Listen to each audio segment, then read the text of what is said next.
Hey everybody, today we're going to talk about end punctuation, and just so you can get a good laugh at me, just know that I recorded this almost entire video already with my microphone muted, so that was awesome. Alright, end punctuation.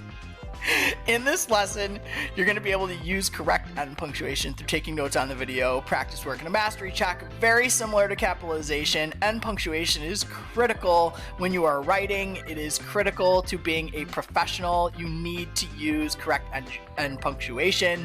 Periods, question marks, exclamation marks. Oftentimes we don't, because once again, our devices tend to add these things for us as we're doing things, but we have to know how to do them. You're not always going to be able to use a device that's going to correct things for you. So let's start by talking about periods.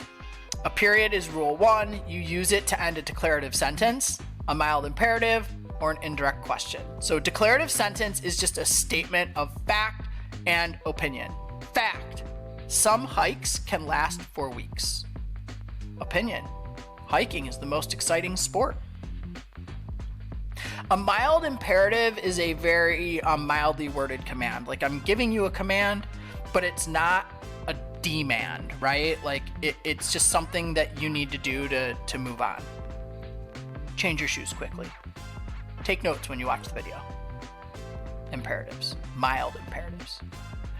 An indirect question is a statement that refers to a question that might have been asked at some point in time, right? You're not actually asking a question, but I asked whether the backpack was on sale. I did ask a question. I'm not stating that question here. Rule 2, question marks. Simple. If you're asking some type of a question, you use a question mark, whether that's a direct question, an incomplete question, or a statement that is intended as a question, okay? A direct question demands an answer, right? It is a direct request. Did you dress appropriately for the hike? Did you do the practice work for your video? Which trail are you planning to take? Incomplete question means that only some of the question is written out and the rest of it is just understood. Like if you just said where, instead of where are you going? Or how much? What color? These are incomplete questions, but they are questions. And then sometimes you use a statement that you are intending to be asking a question, right? It's a question that's phrased like a declarative sentence. Like, you called me? They have 4 dogs? And then our third rule is exclamation marks. Exclamation marks are used as an exclamatory sentence or a forceful imperative, or an interjection that's expressing strong emotion. So an exclamatory sentence is something that shows really strong emotion, right? Like excitement. The view from the top of the mountain is stunning. A forceful imperative is a strong command, right? We talked about a mild imperative. It's just a mild command. In this case, a strong command, a forceful imperative, is more like a demand, right? Get away from that cliff before you fall. Like, you gotta get back. It's not a suggestion, right?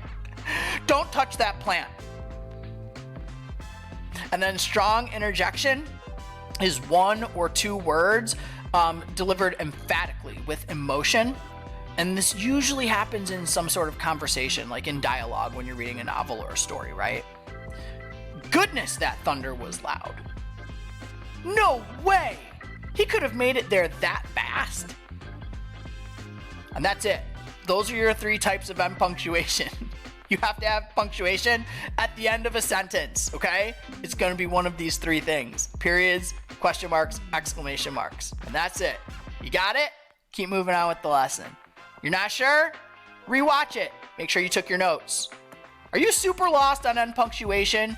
If you're super lost on end punctuation, please come and talk to me. We really want to make sure that you get what you need.